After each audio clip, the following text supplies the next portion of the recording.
Hi guys, welcome to our YouTube channel Bong views. আমি শিলাজিৎ, আমি সুদীপ্তা। আপনারা যারা এখনো পর্যন্ত আমাদের চ্যানেলটা সাবস্ক্রাইব করেননি তারা প্লিজ আমাদের চ্যানেলটা সাবস্ক্রাইব করে নেবেন আর নোটিফিকেশন বেল অন করে নেবেন পরবর্তী ভিডিওগুলোর জন্য নোটিফিকেশন পেতে। আর যারা আমাদের চ্যানেলটা সাবস্ক্রাইব করেছেন তাদেরকে অসংখ্য ধন্যবাদ। আর যদি ফেসবুক পেজে দেখে থাকেন তাহলে অবশ্যই পেজটা ফলো করবেন আর পছন্দ হলে অবশ্যই ভিডিওগুলোকে লাইকও করবেন। তো আজকে আমরা নিয়ে চলে এসেছি আবার একটি সেনসিটিভ টপিক নিয়ে, যার টাইটেল হচ্ছে নিউ রাজাকার্স ইন টাউন এবং চ্যানেল নেম হচ্ছে মাসুম। তো চলুন দেখে নিই আগে ভিডিওটা। আর ভিডিওটা যদি কপিরাইট ক্লেমের জন্য ব্লক হয়েছে তাহলে সম্পূর্ণ ভিডিওটা আপনারা আমাদের ফেসবুক বা ইনস্টাগ্রাম পেজে পেয়ে যাবেন। আর ফেসবুক বা ইনস্টাগ্রাম পেজের লিংক আপনারা আমাদের ডেসক্রিপশন বক্স বা ফার্স্ট প্রিন্ট কমেন্ট থেকে পেয়ে যাবেন। তার জন্য সবাই মিলে ভিডিওটাকে শুরু করুন। স্বাগত সবাইকে নতুন বাংলাদেশে। বাংলাদেশ যেহেতু 2.0, কাজেই রাজাকার 2.0 থাকবে, মানে নব্য রাজাকার তৈরি হয়েছে দেশে। তার মধ্যে এক দুজন করে আমি একটু যাই। প্রথমত আসি হচ্ছে সোলাইমান সুখন স্যার। আচ্ছা, আগে বলে দিই, আমি সরাসরি তাদেরকে রাজাকার বলছি না, এখনো হচ্ছে প্রুফ সামনে আসা বাকি। আমি বেসিক ভাবে যা যা আমার সামনে আসছে সেটার প্রেক্ষিতে আমি কথা বলতেছি। ফার্স্টে আসি হচ্ছে তাসরিফ খান একটা ফেসবুক পোস্ট দেয় তার ফেসবুক পেজ থেকে অথবা প্রোফাইল থেকে, যেখানে উনি ডিটেইল বলে যে হচ্ছে যখন আন্দোলন চলছিল, হ্যাঁ আমি নিজেও দেখছি যে উনি হচ্ছে হয়তোবা ভিডিও করে কোনো কিছু বলে নাই, পোস্ট দিচ্ছিল বা শেয়ার দিচ্ছিল বা ছাত্রলীগ নিয়ে কথাবার্তা বলতেছিল। এই যে জাস্ট হচ্ছে উনি পোস্ট শেয়ার দিছে বা হচ্ছে সামান্য এক দুই লাইনের কথা লিখছে অথবা হচ্ছে একটা গানের কিছু লাইন উনি লিখছিলেন, এটার জন্য ওনাকে বেশ ভালো রকমের ঝামেলা পোহাইতে হয়েছে। উনার বাসার নিচে এসে, মানে উনি ডিরেক্ট নাম বলে নাই, বাট লেখাটা পড়ে তারপর ওনার কমেন্টের কিছু রিপ্লাই বোঝা গেছে যেটা উনি সোলাইমান সুখন স্যারকে বলছেন। যেহেতু নাম এখন রিভিল হয় নাই, আমরা ধরে নিতে পারি এস নামের কেউ হইতে পারে। ওকে, সো তাসরিফ খানের ফোনে একদিন ফোন আসে এবং হচ্ছে তাসরিফ খানকে নিচে নামতে বলে, তার বাসার নিচে নামতে বলে। তাসরিফ খান বাসার নিচে নেমে দেখে এস নামের সেই ভদ্রলোক, যিনি একজন মারাত্মক লেভেলের ইনফ্লুয়েন্সার। তো উনি আর কি তাসরিফ খানকে প্রায় অলমোস্ট 3 লাখ টাকা দেয় এবং বলে যে যেসব পোস্ট দিছে বলে ডিলিট করে দিতে, না বললেও আর কি মানে সরকারের পক্ষে একটা ভিডিও বানাইতে বলে। এটা সম্পর্কে একটু পরে আসতেছে ক্যাম্পেইনের ব্যাপারটা, যেটা কিনা আমি নিজেও জানতাম। তো তাসরিফ খানকে 3 লাখ টাকা দেওয়া হয় এবং হচ্ছে এবং হুমকি ধামকিও দেওয়া হয়। ইভেন তাসরিফ খানের ড্রামারকে হচ্ছে মাইক ট্যাগ দিয়ে তার পিকচার দেখায় যে দেখো যে এরকম, হ্যাঁ দেখছো তো তার কি অবস্থা, মানে আগার ইঙ্গিতে বোঝায় আর কি তুমিও যদি এরকম না করো সেক্ষেত্রে তোমার এরকম হইতে পারে। তো এই ব্যাপারটাকে আর কি পোস্ট আকারে তাসরিফ খান দিছে।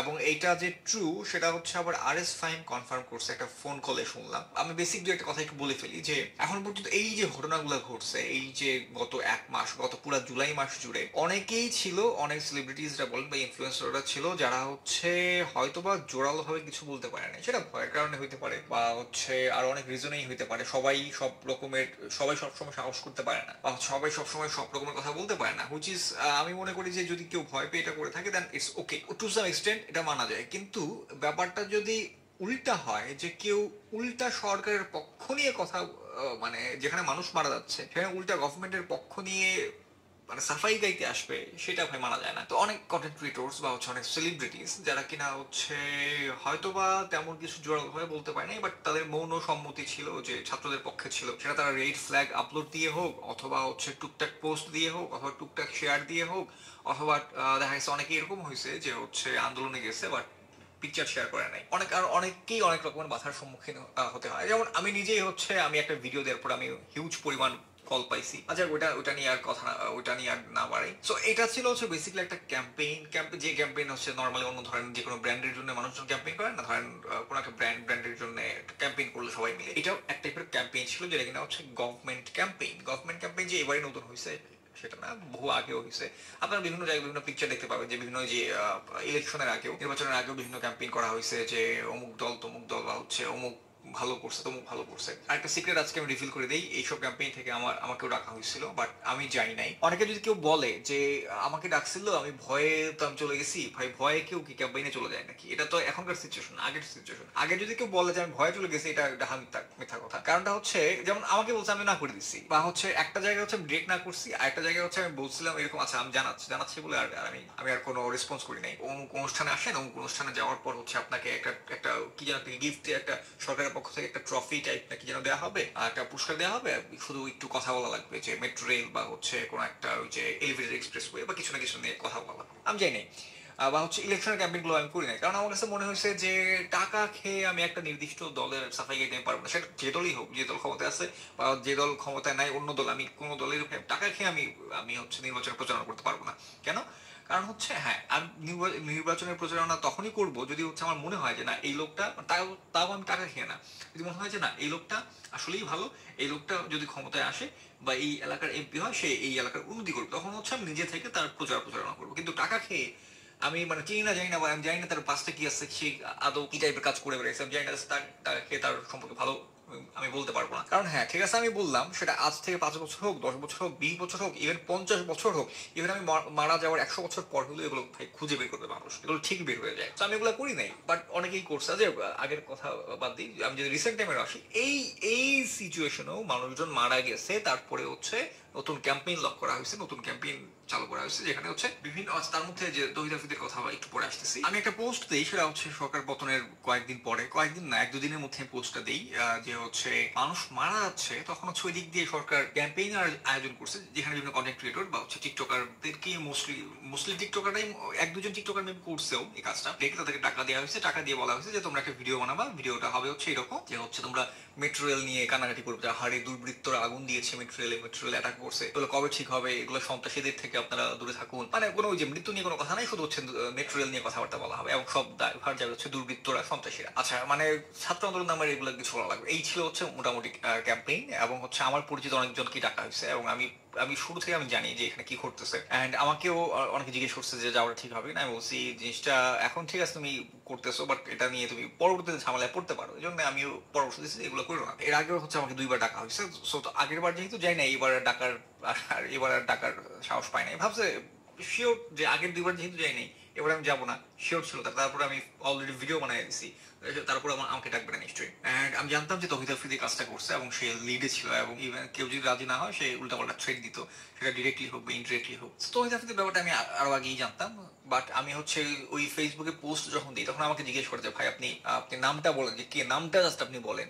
তখন বাট আমি নামটা বলি নাই, আমি ভাবছি আচ্ছা না, সিচুয়েশন খুব খারাপ যাইতেছে, ইভেন মাই টিভির উপর দিয়ে অ্যাটাক হতেছে, মাই টিভির বিভিন্ন জিনিসপত্র ভাঙচুর করে আসছে মানুষ। তো আমি ভাবতেছি আমি যদি এখন নামটা বলে দিই, আর যদি আমি ডিটেইল ফাঁস করে দিই, আমি জানি সব জানি, আমি ভাবছি আচ্ছা একটু জিনিস একটু সবকিছু ঠান্ডা হোক, তারপর আমি প্রকাশ করি। কারণ হচ্ছে যদি আমি ওই টাইমটাতেই প্রকাশ করে দিই, এবং হচ্ছে বাই এনি চান্স যদি ওই মানুষটার প্রতি তৌহিদ আফ্রিদি হোক বা হচ্ছে আরো তাদের উপর যদি একটা অ্যাটাক যায়, ফিজিক্যাল হার্ম হয়, একটা ফিজিক্যাল অ্যাটাক যায়, বা হচ্ছে আলাদা করে কোনো একটা কিছু হয়ে যায়, কারণ হচ্ছে ভাই বিশাল মব অ্যাটাক দিচ্ছে, একের পর এক মানুষজনকে মেরে ফেলছে, মানুষজন, সিচুয়েশন খুব খুব বাজে ছিল, ল অ্যান্ড অর্ডার ছিল না ওই টাইমে। আমি চাইনি এরকম এই কাজটা করতে বা কারো নাম বলতে, কারণ হচ্ছে যদি অ্যাটাকটা যায়, তো তখন এটা আমি আমার সমস্ত জীবনে আমি আমার গিল্ট শেষ করতে পারবো না, যে আমি যদি নামটা না বলতাম তাহলে হয়তো এই ঘটনাটা ঘটতো না। আমি এটা চাইনি, আমি ভাবছি ঠিক আছে সিচুয়েশন ঠান্ডাও, আর এগুলো আস্তে আস্তে মানুষ আর অনেকেই ব্যাপারগুলো জানে, বাট ওই টাইমটাতে কেউই হচ্ছে স্পষ্ট করে বলেনি, কারণ আমার ধারণা আমার মতো আরো অনেকেই এই ব্যাপারটাই ভাবছে যে না, সিচুয়েশন একটু ঠান্ডা হোক, তারপর নামগুলা সামনে আসুক,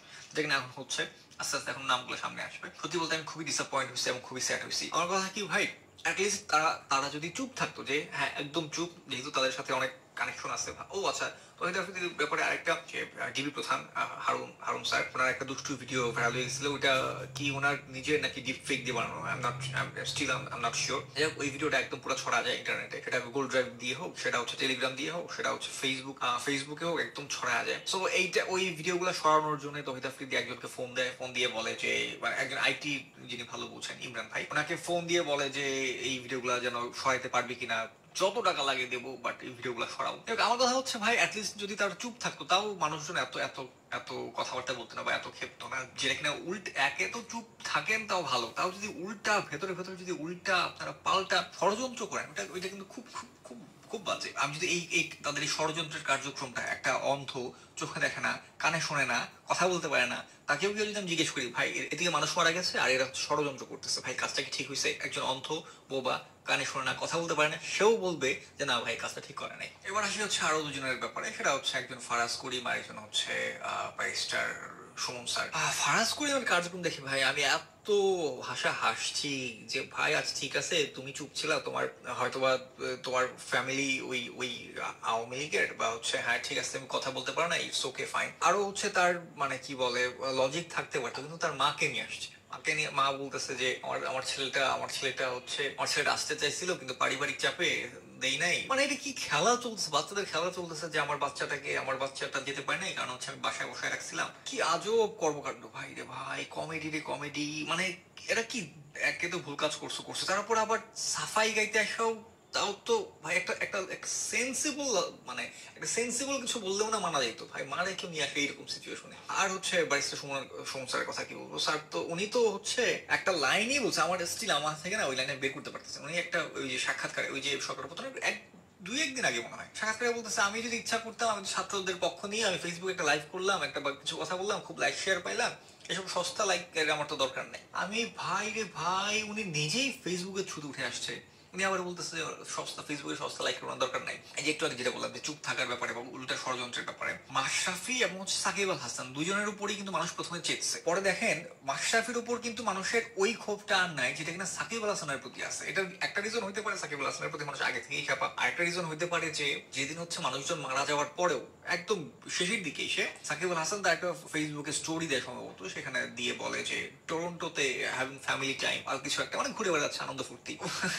অ্যাটলিস্ট চুপ থাকলেও এই ব্যাকলেশটা সাকিব আল হাসান খাইতো না যদি না হচ্ছে ওই টাইমের স্টোরি গুলা না দিত। আরেকটা ব্যাপার কি আমি যেটা খেয়াল করলাম যে মানুষের এক্সপেকটেশন ওনাদের প্রতি একটু বেশি ছিল, বা আমার মতো কন্টেন্ট ক্রিয়েটর বা অন্যান্য ধরেন র্যান্ডম কোনো ফানি কন্টেন্ট ক্রিয়েটর তাদের প্রতি মানুষের এক্সপেকটেশন যতটা না ছিল তার সাথে কয়েক গুণ এক্সপেকটেশন ছিল হচ্ছে এই ধরনের তৌহিদ আফ্রিদি বা সোলাইমান সুখন স্যার, ফারাজ করি বা হচ্ছে ব্যারিস্টার সুমন স্যার, তাদের প্রতি মানুষের এক্সপেকটেশনটা বেশি ছিল। আর হচ্ছে তারা অলওয়েজ পজিটিভ জিনিসপত্র মানুষ থেকে দেখাইছে যে দেখো আমরা মানুষের উপকার করি, মানুষকে কেউ খারাপ কেউ একজন বন্যায় আটকে গেলে আমরা সেটা সহ্য করতে পারি না, কি হেল্প করি, আরো একজন কোনো অসুস্থতা দেখা গেলে আমরা কি হেল্প করি, আমরা খুবই পজিটিভ, মানুষের পাশে থাকি আমরা। ফারাজ করিমের তার পেজের নিশ একটা মানুষের ফেসবুকের পেজের নিশ্চয়ই হচ্ছে মানুষের হেল্প করা, তার আর কোনো কাজ নাই। তার একটাই জীবনের একটাই কাজ, সেটা হচ্ছে মানুষের হেল্প করা। তার জীবনের একটাই লক্ষ্য মানুষের হেল্প করা। তো তার প্রতি তো মানুষের এক্সপেকটেশন থাকবেই যে ভাই আমরা এই যে বিপদে পড়ছি আপনারা তো মানুষের হেল্প করেন, বিপদে পড়লে তাহলে এই হেল্পটা করেন।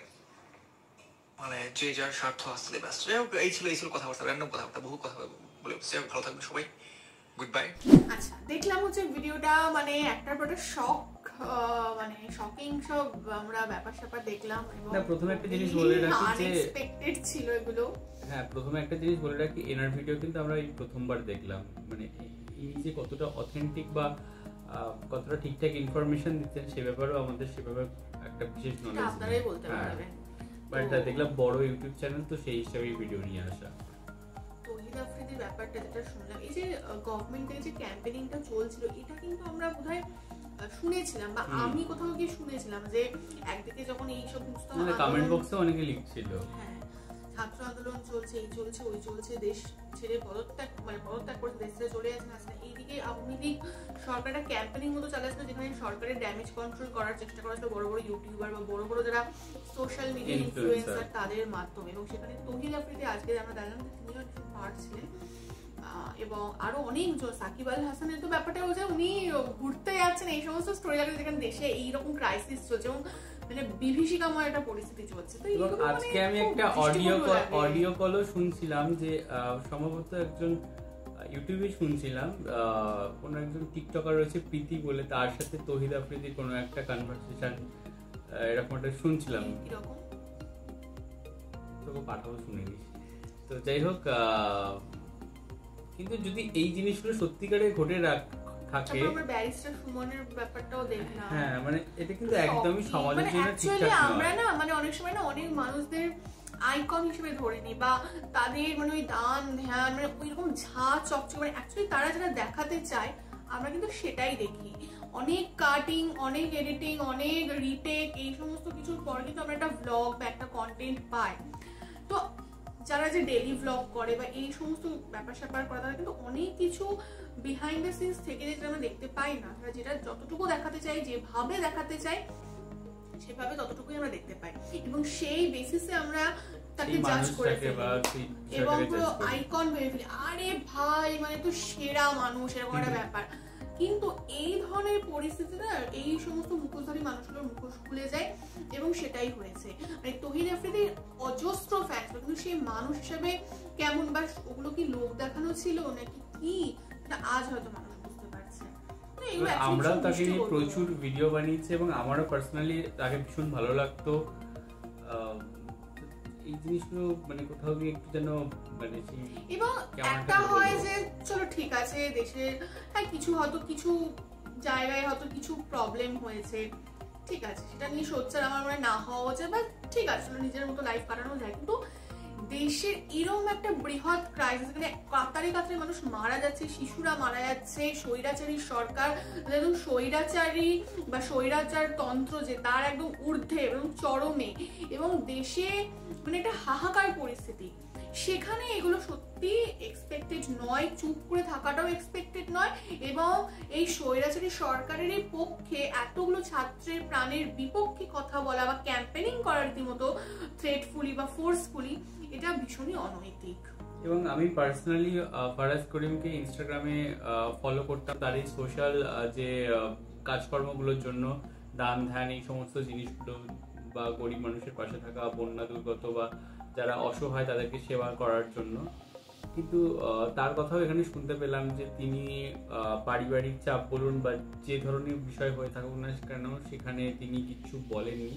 কিন্তু বিষয়টা দেখুন, কোথাও গিয়ে যতই তার পরিবারের ব্যাকবোন আওয়ামী লীগ হোক না কেন বা যাই হোক না কেন, তিনি তো একজন স্বতন্ত্র মানুষ, এবং তিনি একজন সব থেকে বড় কথা অ্যাডাল্ট, এবং নিজের একটা অত যখন ফ্যান বেস এবং অত লোক যখন তাকে ফলো করছে, তার একটা ইন্ডিভিজুয়ালি কথা বা ভয়েসের দাম রয়েছে। তো সেখানে দাঁড়িয়ে এরকম একটা ক্রাইসিসের সময় তিনি যদি চুপ থাকেন বা কিছু না বলেন, সেটাও কোথাও গিয়ে একটা দায়িত্বহীনতার কাজ। এবং ব্যাপারটা হয়ে যায় যে সেই সুখের সময় সাথী আর দুঃখের সময় মানে একদম কোনো আমি তাকে পাত্তাও দেবো না, এরকম একটা বিষয় হয়ে যায়।